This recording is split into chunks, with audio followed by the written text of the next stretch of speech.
क्या आपने कभी हमारे संसार में अंधकार का बोझ महसूस किया है और चाहा है कि कोई प्रकाश उसे चीरकर निकले? यशायाह की अंतिम अध्याय हमें परमेश्वर के अंतिम उत्तर से रूबरू कराते हैं, आने वाले मसीह से, जो अंधकार को प्रकाश, निराशा को आशा और मृत्यु को जीवन में बदल देगा। ये भविष्यवाणियां अद्भुत सत्य को प्रकट करती हैं।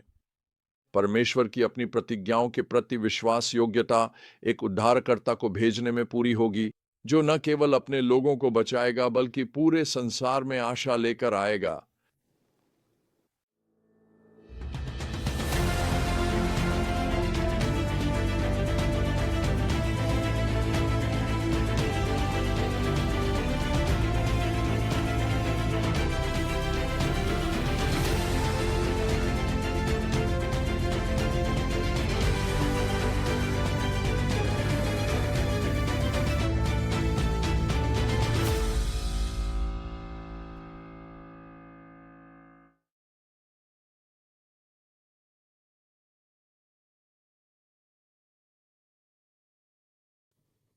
इन भविष्यवाणियों की पराकाष्ठा यशायाह 61 में है, जहां हम मसीह की आवाज सुनते हैं। सर्वशक्तिमान प्रभु की आत्मा मुझ पर है, क्योंकि प्रभु ने मुझे अभिषेक किया है कि मैं गरीबों को शुभ समाचार सुनाऊं। यही शब्द बाद में यीशु ने अपने नगर के सभा घर में पढ़े और उनके पूरे होने की घोषणा अपने आप में की। ये कोई और भविष्यवक्ता नहीं बोल रहा था, ये वही प्रतिज्ञात था जो टूटे दिलों को चंगा करेगा, बंदियों को स्वतंत्रता घोषित करेगा और अंधकार में कैदियों को रिहा करेगा। यह भविष्यवाणी मसीह के उस मिशन को दर्शाती है जिसमें वह जीवन को रूपांतरित करेगा, राख के बदले सुंदरता, शोक के बदले आनंद, निराशा के बदले स्तुति देगा। यह केवल अस्थायी परिवर्तन की बात नहीं थी, वास्तव में यह मानव हृदय के मूलभूत रूपांतरण की बात थी। जो लोग उसके कार्य को स्वीकार करेंगे, वे धार्मिकता के बलूत के वृक्ष बन जाएंगे। ये प्रभु की अपनी महिमा के प्रदर्शन के लिए बनाई गई योजना है।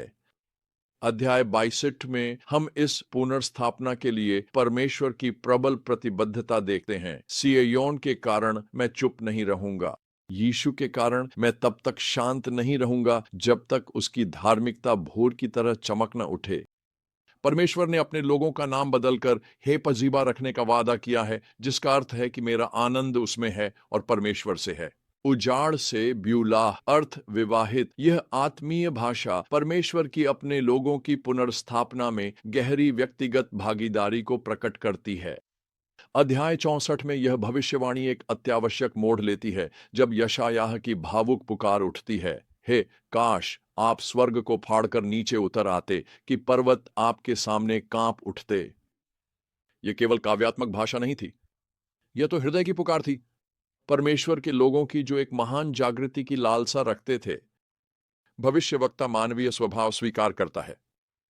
हम सब अशुद्ध के समान हो गए हैं और हमारे सारे धर्म के काम मैले चिथड़ों के समान हैं। फिर भी वह परमेश्वर के पिता सुलभ हृदय की ओर अपील करता है। फिर भी हे प्रभु, आप हमारे पिता हैं। हम तो सचमुच मिट्टी ही हैं और आप कुम्हार हैं। अध्याय 65 में परमेश्वर की प्रतिक्रिया गंभीर और आशाजनक है। वह जहां मानव विद्रोह की वास्तविकता को संबोधित करते हैं, वहीं कुछ अभूतपूर्व का वादा भी करते हैं। देखो, मैं नए आकाश और नई पृथ्वी की सृष्टि करूंगा। पहली बातें न तो याद रहेंगी, न ही मन में आएंगी।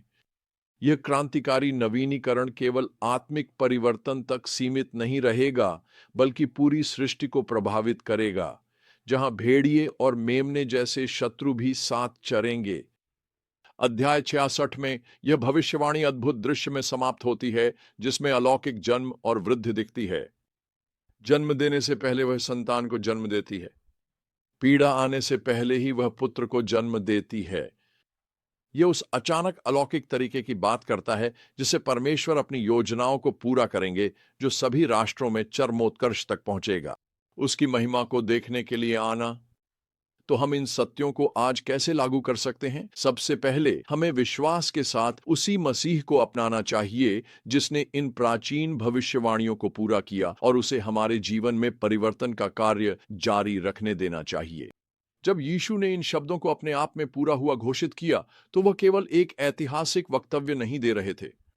वह एक सतत सेवा की घोषणा कर रहे थे जो आज भी जारी है। चाहे हम टूटे हुए दिलों, पाप की बंदीगिरी या आत्मिक अंधापन से जूझ रहे हों, उसके परिवर्तन की शक्ति आज भी अपरिवर्तित है। दूसरा, हमें अपने आप को कुम्हार के हाथों में मिट्टी के रूप में स्वीकार करना चाहिए। इसका अर्थ है कि हम अपने दिलों में परमेश्वर के गहरे कार्य के लिए समर्पित रहें, ताकि वह हमें बदल सके, भले ही वह असहज लगे। अंत में हमें यशायाह की पुकार बनाए रखनी चाहिए कि परमेश्वर स्वर्ग को चीरकर नीचे आए। हमारी पीढ़ी को भी उतनी तीव्रता से पुनरुत्थान की आवश्यकता है जितनी यशायाह की पीढ़ी को थी। यही इस समय की सबसे बड़ी आवश्यकता है। ये मेरी जरूरत है, यह आपकी आवश्यकता है। हमें परमेश्वर की आवश्यकता है कि वह स्वर्ग के द्वार खोले और अपनी आत्मा अपने लोगों पर उंडेले। हमें उसकी उपस्थिति, उसकी शक्ति और उसका प्रकाश चाहिए। उसने इन भविष्यवाणियों में महान चीजों का वादा किया। मैं आपको चुनौती देता हूं कि आप विश्वास से उसके वचन को अपनाएं और परमेश्वर से पुकारें। वह हमें नया करेगा, हमें विजय देगा और अपनी महिमा प्रकट करेगा। ओ, ये भविष्यवाणियां हमें याद दिलाती हैं कि अंधकार को कभी अंतिम शब्द नहीं मिलता। वही परमेश्वर जिसने मसीहा का वादा किया और उसे यीशु में पूरा किया, आज भी हमारे संसार में कार्य कर रहा है। जब हम पीड़ा, अन्याय या आत्मिक अंधकार देखते हैं, तो हम इस निश्चितता को थाम सकते हैं कि परमेश्वर का प्रकाश अंधकार को चीर देगा। आमंत्रण अब भी खुला है। राख के बदले सुंदरता, शोक के बदले आनंद, निराशा के बदले स्तुति। यह उन सभी के लिए उपलब्ध है जो इसे प्रतिज्ञा किए गए मसीहा यीशु के माध्यम से ग्रहण करें।